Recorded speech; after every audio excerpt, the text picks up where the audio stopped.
Olá, pessoal. Nessa aula, nós vamos agora falar um pouquinho sobre os hipertireoidismos, começando também com as etiologias. Quando a gente fala em hipertireoidismo, é importante a gente trazer esse conceito, né, de tireotoxicose e hipertireoidismo. Eles são parecidos, mas eles têm algumas diferenças, né, e muitas vezes acabam sendo confundidos.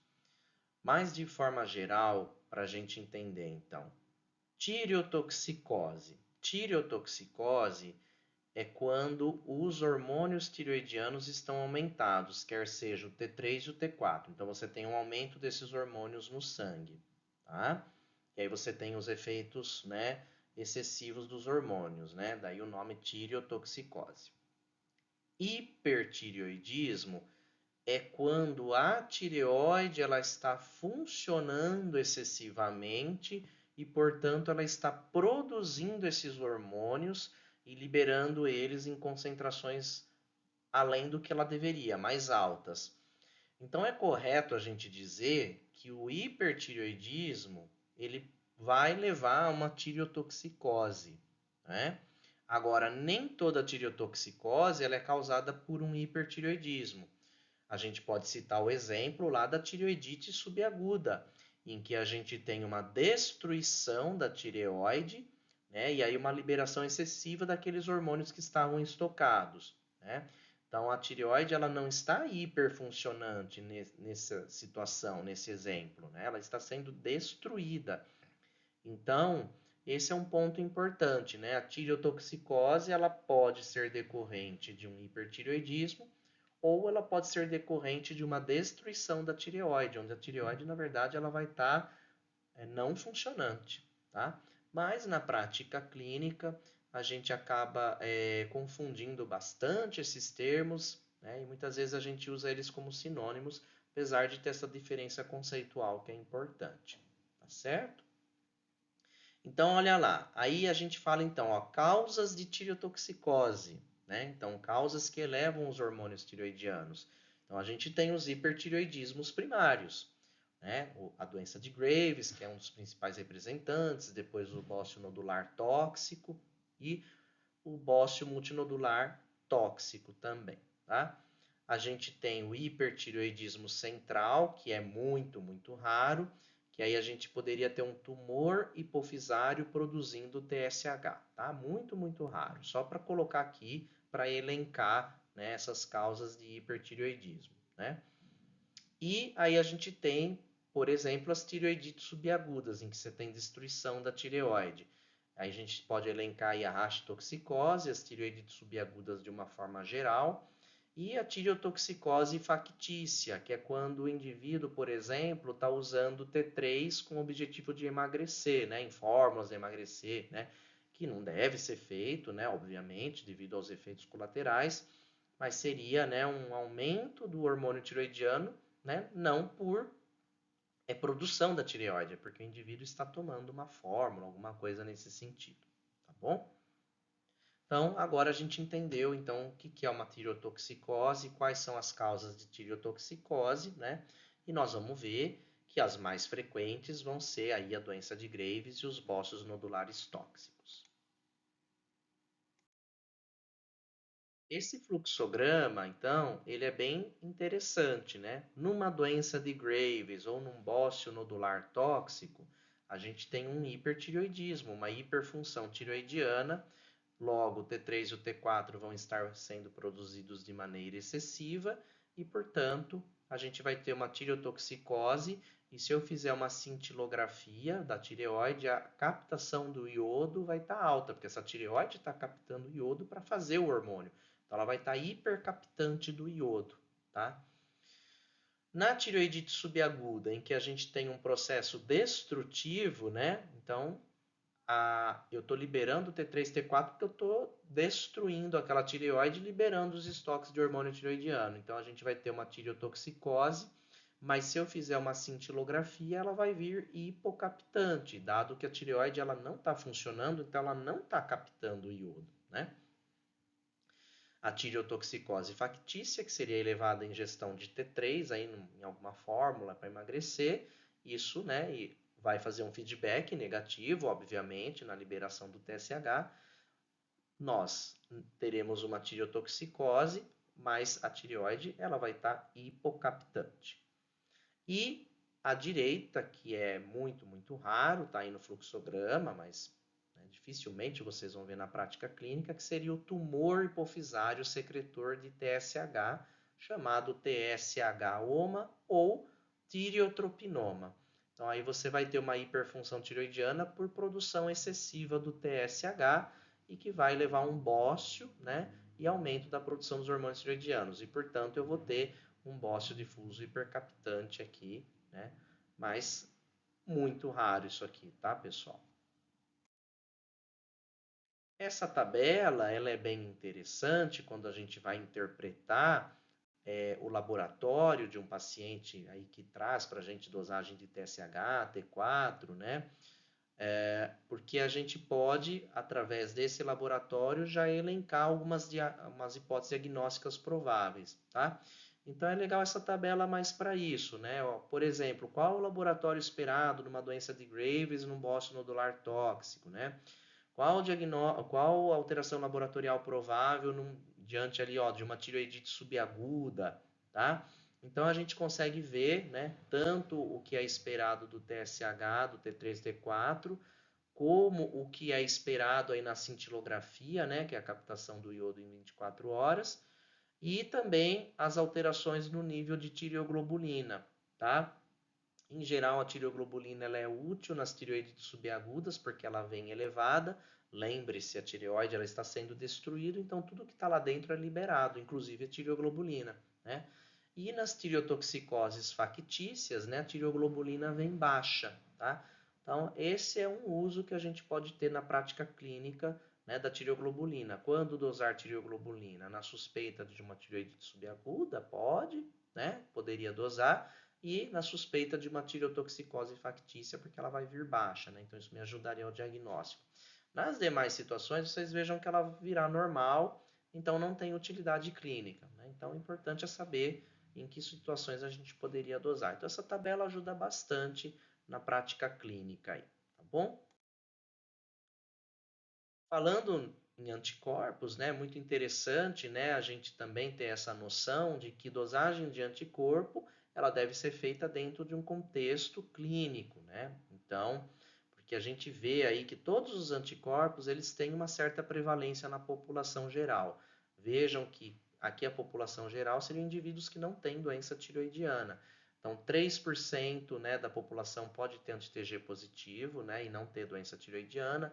10 a 15% pode ter um anti-TPO positivo e não ter a doença tireoidiana, e o TRAB pode estar presente em 1 a 2% da população, né, e que não vai ter doença tireoidiana, tá? Tem um anticorpo aí que a gente praticamente não fala, que é o anti-NIS, é um anticorpo contra aquele sim portador de sódio e iodo, né, que está lá na membrana da célula folicular. Ele é bastante específico, porque ele só vai estar presente quando eu tenho doença tireoidiana autoimune, porém ele é pouco sensível. Vejam que a positividade dele, tanto para uma doença de Graves como para uma tireoidite de Hashimoto, é baixa. Então, por isso que a gente não ouve falar dele, porque ele, na verdade, tem pouca utilidade clínica, tá? Então, a gente vai ver mais aí o anti-TPO, vocês vejam que a sensibilidade dele é boa, ele chega até 99% na tireoidite de Hashimoto, e até 80% na doença de Graves. E o TRAB, né, ele chega até 60% no Hashimoto, mas quase, né, em alguns casos, em algumas casuísticas, em 100% dos pacientes que têm doença de Graves, né? Então são anticorpos bastante úteis quando a gente tem uma suspeita clínica. A antitireoglobulina, né, tem uma sensibilidade ali não muito boa, vocês vejam que chega a 60% no Hashimoto, e chega a 30% na doença de Graves. Então, do ponto de vista de rastreio de doença autoimune, ele não é muito útil, né? Porque na maioria das vezes ele vai vir negativo, tá? Um contexto que ele é muito utilizado é quando a gente faz segmento aí de paciente que tem câncer de tireoide e que já fez tireoidectomia total e iodoterapia ablativa, ele pode ser utilizado aí como marcador tumoral.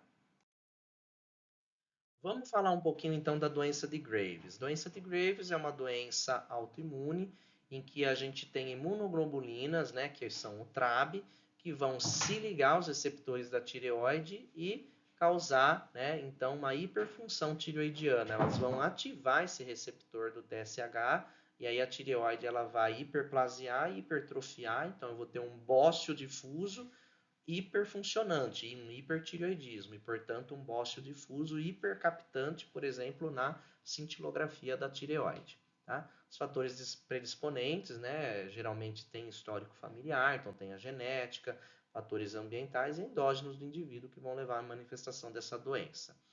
Característica típica da doença de Graves, o bócio difuso, como a gente vê nessa imagem, os olhos saltados, a exoftalmia, né? E o paciente pode também ter a dermatopatia, né? E os sintomas de tireotoxicose. Então, diante de um paciente que chega com sinais e sintomas de tireotoxicose, tá? E ele tem a exoftalmia e o bócio difuso, o diagnóstico já está feito, doença de Graves. A gente não tem nenhuma outra causa, né, de tireotoxicose que dê bócio difuso e exoftalmia, doença de Graves, tá? Então, o diagnóstico do Graves nessa situação, ele é clínico, tá? Lógico, existe menos comumente, eu posso ter um Graves só com bócio, sem a exoftalmia, ou pode existir um Graves menos comumente sem bócio e sem exoftalmia? Pode. Nesse caso, aí a dosagem do TRAB ela pode nos ajudar no diagnóstico, tá? Mas na maioria das vezes o diagnóstico ele é clássico, gente. Ele vai vir dessa forma, você não vai ter dúvida. Tá? Manifestações raras no paciente idoso, a gente pode ter o hipertireoidismo apatético, então o idoso, em vez de ter aqueles sintomas de agitação, de irritabilidade, ele evolui mais com apatia e depressão, né? Daí o nome hipertireoidismo apatético, tá? Então no idoso, às vezes a gente pode ter uma manifestação diferente. Atrofia muscular, né? Alterações menstruais na mulher, às vezes ela pode procurar o ginecologista, né? Por distúrbios menstruais e na verdade ela tá lá com hipertireoidismo, uma doença de Graves. E uma manifestação menos comum também, que é quando o paciente chega na urgência com paralisia, tá? Ele vai chegar acamado, com uma hipocalemia, né? Dificuldade de se movimentar, e você vai perceber que ele tem um bócio difuso, às vezes uma exoftalmia.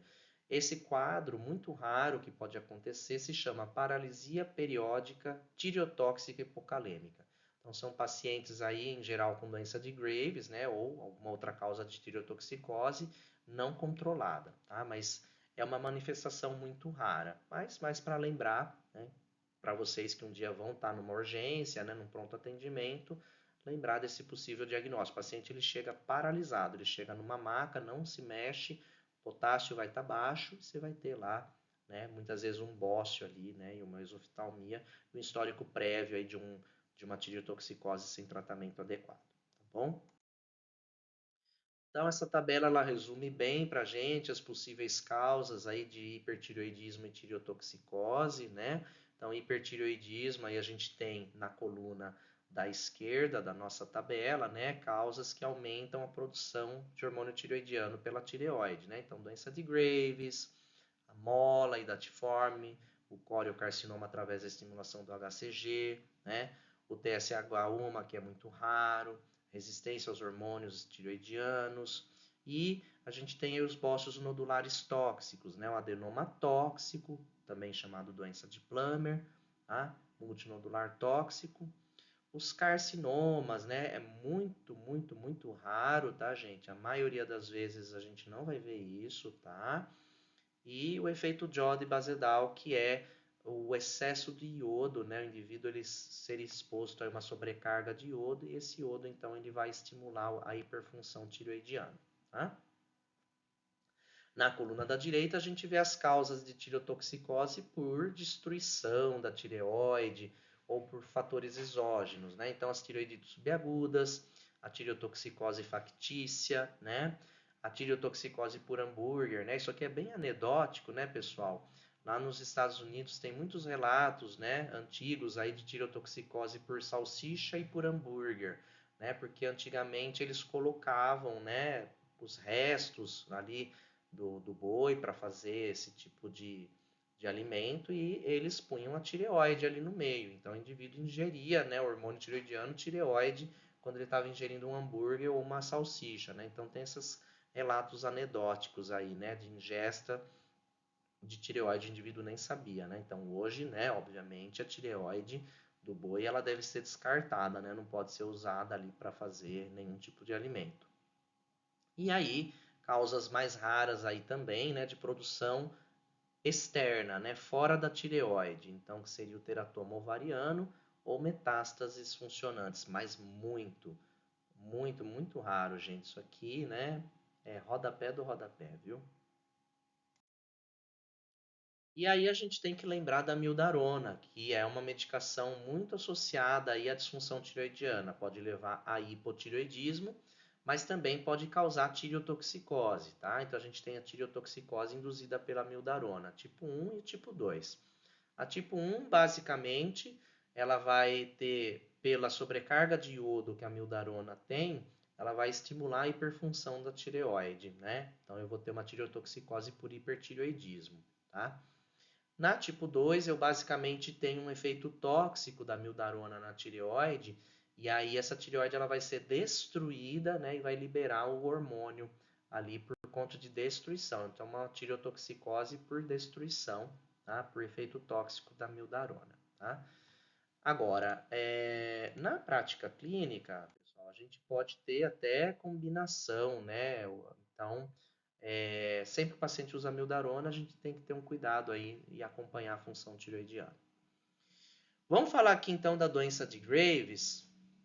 A fisiopatologia, né, é produção de anticorpos, tá, pelos linfócitos B, que é o TRAB. O TRAB vai levar então ao aumento do volume da tireoide, portanto causando bócio difuso, e vai aumentar a produção através do estímulo do receptor do TSH, né? Então a gente tem um hipertireoidismo com bócio difuso, aumento do T3 e T4, e aí pelo feedback negativo, né, por conta dessa produção excessiva T3 e T4, o TSH, né, vem supresso, vem baixo. Quadro clínico, então, dos hipertiroidismos ou das tireotoxicoses, né, de uma forma geral. Aqui na doença de Graves, né, que é o clássico aí da tireotoxicose, né, vejam os diversos sintomas que a gente pode ter. A taquicardia está presente em todo paciente, né? O bócio, né, os tremores, a pele quente, a gente pode ter até o sopro tireoidiano na ausculta, né? Você coloca o estetoscópio na tireoide, num paciente com Graves não compensado, né? Como aquela tireoide ela fica hipervascularizada, né? Você pode ter o sopro, as alterações oculares, né? E os sintomas aí que a gente conhece bem de nervosismo, intolerância ao calor, sudorese, palpitações, né? Etc. Aqui, né, a imagem típica de um paciente, né, com facies basidoniano, a gente vê a isoftalmia, a gente vê o bócio difuso, né? Então, se você se deparar com um paciente, né, com esse facies, né, um bócio difuso ali, esoftalmia, o diagnóstico da doença de Graves está feito, gente. Não tenha dúvida, né? E, obviamente, a gente vai pedir o laboratório disso aí, dosar o TSH, o T4, o T3, né? E avaliar com certeza.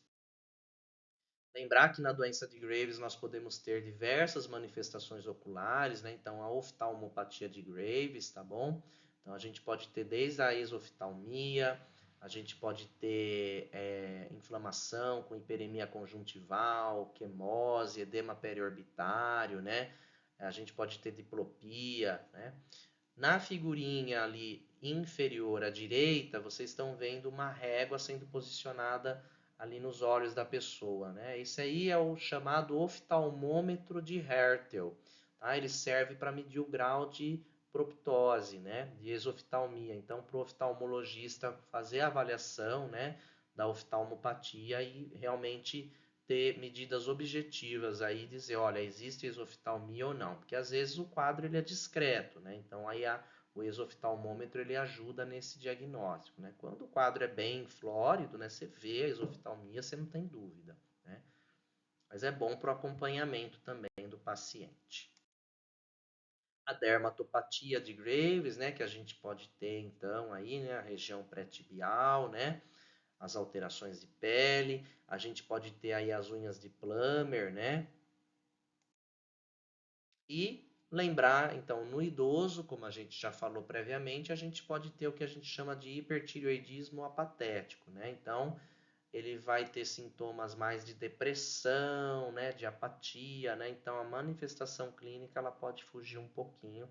Então, ilustrando aí para vocês um paciente com hipertireoidismo apatético. Agora, e o diagnóstico e o tratamento, então, do hipertireoidismo ou das tireotoxicoses? Suspeitou de tireotoxicose, nessa situação a gente está autorizado a usar não só o TSH, como o T4 e o T3, né? Então, vamos ali para a esquerda, né? Olhando ali.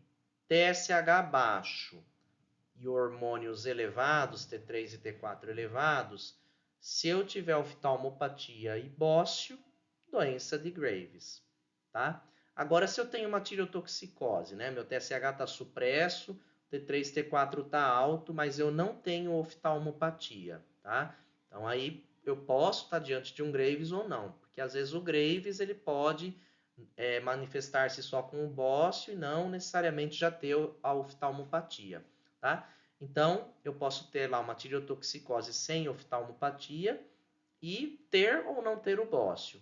Aí eu vou precisar fazer todo um diagnóstico diferencial, né? Porque aí a gente pode ter um bócio que seja hipercaptante, então eu posso pedir uma cintilografia. Se ele for um bócio difuso hipercaptante, eu estou diante de uma doença de Graves, provavelmente. Se ele for um bócio hipocaptante, mas ele tiver uma região nodular, né, hipercaptante, aí eu estou diante de um bócio nodular tóxico, né? Ou se ele tiver algumas regiões nodulares hipercaptantes, eu estou diante de um multinodular tóxico, tá? Agora, se na cintilografia ele tiver hipocaptante, eu posso estar diante aí de tireoidite subaguda, tá? Geralmente as tireoidites subagudas elas vão ter bócio, tá? Mas às vezes o bócio é discreto e a gente não percebe. E geralmente as causas sem bócio tem ali, né, principal a tireotoxicose factícia, né? Mas a gente tem outras possíveis causas. Então, um algoritmo aí, né, de raciocínio de como que a gente pode pensar diante de um paciente com tireotoxicose. E aí a direita, né, que ele vai para uma situação muito, muito rara, tá? Que seria o tumor hipofisário, né? E aí no tumor hipofisário, a gente vai ter T3 e T4 elevados e o TSH alto também, tá? E aí a gente está falando, então, de tireotropinoma ou resistência aos hormônios tiroidianos. Mas aí são situações muito raras, tá? Então dificilmente a gente vai pensar aí, tá? Nesse fluxograma aí à direita, tá bom? Aqui o que é interessante é que quando um paciente tem tireotoxicose, se você tiver, por exemplo, no pronto atendimento, você tem que avaliar o risco de crise tireotóxica, tá? Então aqui é a escala de pontuação de Bush-Wartofsky para probabilidade de crise tireotóxica, porque daí a crise tireotóxica é uma emergência médica e o paciente ele deve ser internado para tratamento, tá? Então, os critérios de Bush-Wartofsky eles englobam a disfunção termorregulatória, né? Então vocês vejam que quanto maior a temperatura do paciente, maior a pontuação. Engloba sintomas e manifestações cardiovasculares, então a presença da taquicardia, e quanto maior a taquicardia, maior a pontuação. E se tiver fibrilação atrial, você acrescenta mais 10 pontos também, junto com a taquicardia. Sintomas de insuficiência cardíaca, né? Se presentes, quanto maior a gravidade, maior a pontuação. Disfunção, né, hepática e gastrointestinal, tá? Então, diarreia, dor abdominal, náusea e vômito, e aí a icterícia, né, que aí é uma manifestação mais grave, pontuando 20. Manifestações, né, distúrbios aí do sistema nervoso central, né, então uma leve agitação, passando aí por um delírio, psicose ou letargia, ou mesmo convulsões e coma. E se tem um fator precipitante ou não. Ah, teve um quadro infeccioso, ou é uma doença de Graves que suspendeu o medicamento por conta própria alguns dias, né? Então tem um fator precipitante ali, tá? Então, se você, diante de um paciente com tireotoxicose, tiver uma pontuação aí que for maior ou igual a 45, você está diante de uma crise tireotóxica naquele momento e você precisa internar o paciente, tá? Se vier menor que 25, a crise tireotóxica ela está descartada e você vai fazer o manejo ambulatorial. Entre 25 a 44, a gente diz que ele está em iminência da crise. Então, talvez aí seja interessante internar para observar e aí você vê se tem condição desse paciente ter alta aí nos próximos dias ou não. Tá? É importante conhecer, porque na prática clínica, quando você se depara com uma tireotoxicose, principalmente aí no âmbito da urgência e emergência, é importante você classificar o paciente. Tá? Bem, como é que a gente trata então os hipertireoidismos, a tireotoxicose, aqui particularmente a doença de Graves, né? A gente utiliza as drogas antitireoidianas, tá? Que são as tionamidas. De preferência aqui a gente usa o metimazol ou tiamazol, tá? É a mesma coisa, tá? É o mesmo medicamento, tem dois nomes aí, tá? Mas é a mesma medicação, tá? A ação das tionamidas, elas vão bloquear, né, a síntese dos hormônios tireoidianos, né, e vão ter efeitos imunossupressores. Então, para a doença de Graves, acaba sendo a primeira opção de tratamento, porque eu vou conseguir controlar a tireotoxicose, né, diminuindo o hipertireoidismo, já que ele inibe a síntese do hormônio tireoidiano, e a longo prazo eu vou ter remissão da doença, porque já que elas têm efeitos imunossupressores na tireoide, sendo a doença de Graves uma doença autoimune, eu vou ter remissão da doença, tá? O propiltiuracil, né, que a gente não usa com muita frequência, além de tudo isso, ele também inibe a deiodinase periférica, tá? O propiltiuracil, ele é uma droga de escolha quando eu estou diante da crise tireotóxica, né? Porque aí na crise tireotóxica ele vai bloquear a síntese dos hormônios tireoidianos, né, interferir com a organificação e acoplamento, vai ter o efeito imunossupressor e aí ele vai inibir a deiodinase, né? Então a gente acaba tendo ele como escolha na crise tireotóxica. Numa doença de Graves, em que a gente faz o manejo ambulatorial, a preferência é o tiamazol, tá bom? Então a gente vai fazendo o esquema de doses ajustáveis, que é o preferível, tá? A gente começa aí com uma dose de 20, 30 miligramas, se conforme o paciente evoluir aí com o controle do hipertireoidismo, a tireotoxicose, a gente pode ir reduzindo a dose, tá bom? A tionamida, quando a gente inicia para a doença de Graves, a gente imagina que a longo prazo vai induzir a remissão pelo efeito imunossupressor. Então, em geral, o tempo de tratamento de uma doença de Graves com o tiamazol é por cerca de 2 anos. Aí a gente tem alguns fatores que podem sinalizar que esse paciente vai ter maior chance de remissão e outros que vai ter menor chance, ou seja, após aqueles 2 anos, pode ser que eu tenha que optar por outro tratamento. Mas a gente sempre tenta a tionamida, né, o tiamazol, independente disso. Mas a gente sabe então, aqueles pacientes com bócio menor, que usou tionamida regularmente por cerca de 1 a 2 anos, né, que os níveis de TRAB eram um pouco elevados ou eles negativaram durante o tratamento, a gente imagina que eles vão responder bem. Por outro lado, o paciente tem bócios volumosos, crianças e adolescentes, altos níveis de TRAB que permanecem altos durante o tratamento, suspensão precoce da tionamida, né? Se o paciente ele fuma, né? Então a gente orienta que ele suspenda o tabagismo porque é um fator que vai interferir na evolução, aí no prognóstico da doença, tá? Então uma série de fatores aí.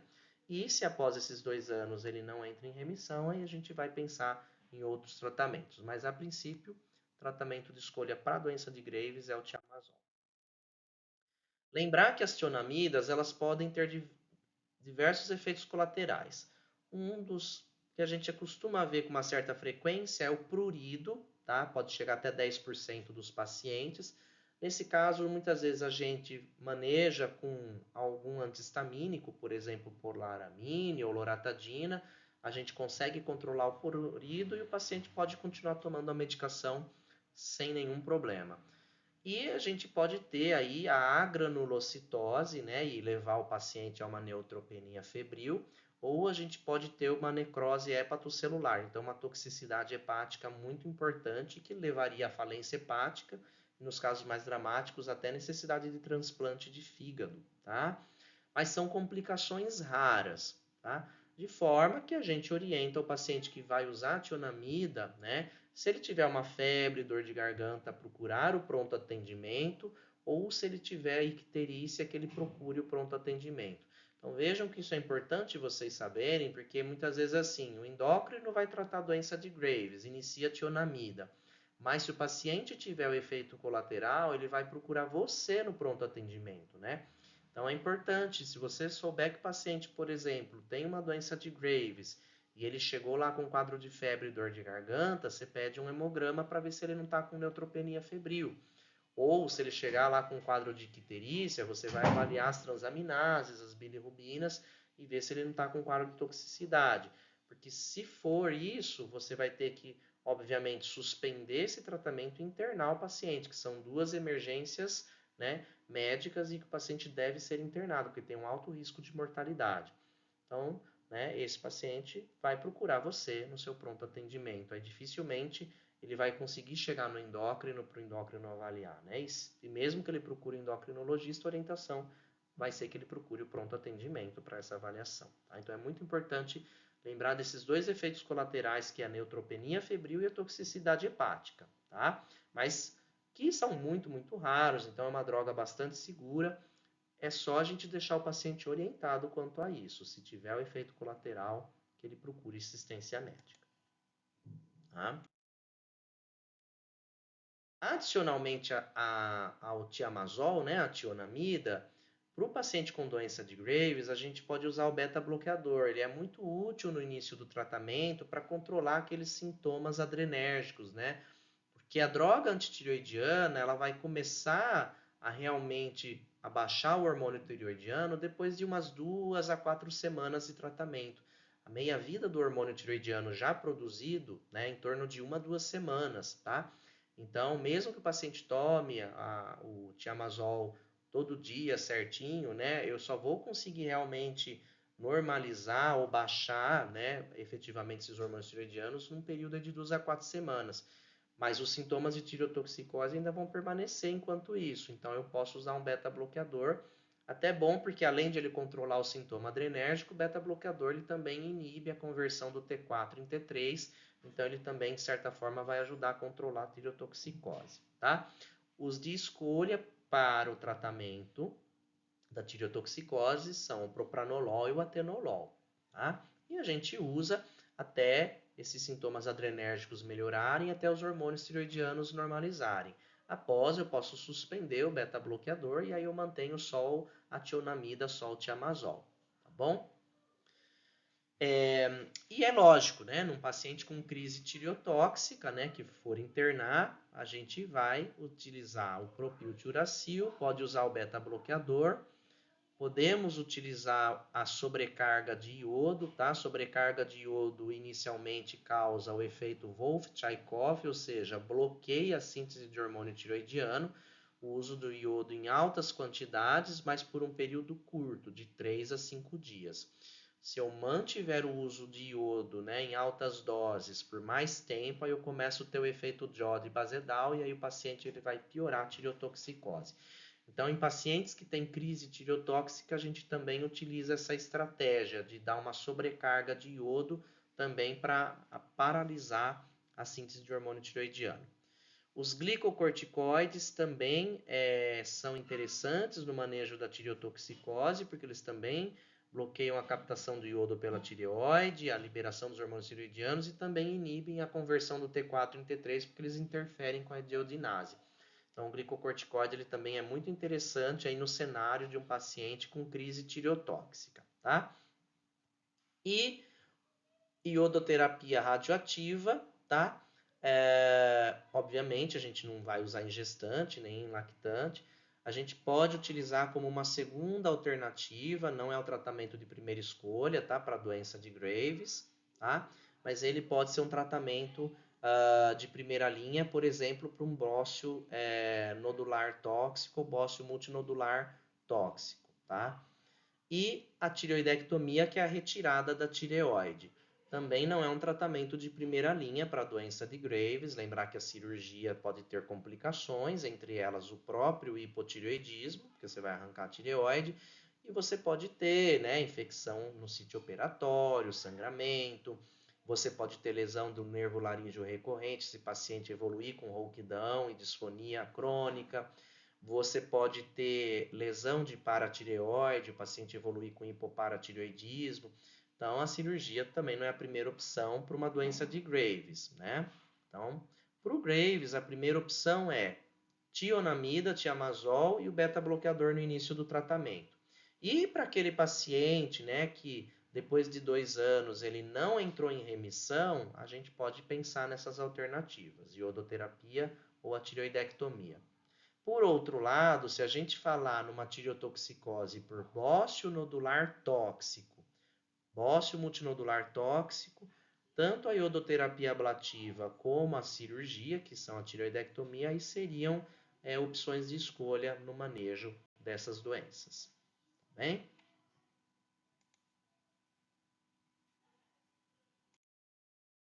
Então, finalizamos a aula de hipertireoidismos, né? Saber a diferença conceitual de hipertireoidismo é hiperfunção de tireoide e tireotoxicose é excesso de T3 e T4 no sangue, que pode ou não ser desencadeada por um hipertireoidismo.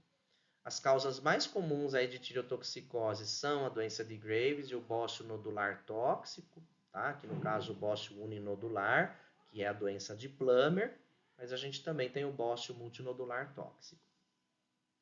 Diagnósticos diferenciais da tireotoxicose, né? Que são a rachitoxicose, as tireoidites subagudas e a tireotoxicose factícia, em que aí eu não tenho hipertireoidismo e aí o manejo é diferente, né? Nas tireoidites subagudas a gente sabe que em geral a tireotoxicose ela é transitória e muitas vezes a gente maneja só com beta-bloqueador, né? E o tratamento então de escolha, como eu já disse, na doença de Graves, vai ser a droga antitireoidiana, tionamida, aí no caso o tiamazol, associado ao beta-bloqueador no início do tratamento. E nos bócios nodulares tóxicos, aí a gente tem como tratamento de escolha a iodoterapia ablativa ou a cirurgia, que ela pode ser tanto hemitireoidectomia ou tireoidectomia total. Aqui então ficam algumas referências para vocês se aprofundarem nos estudos e até a próxima aula.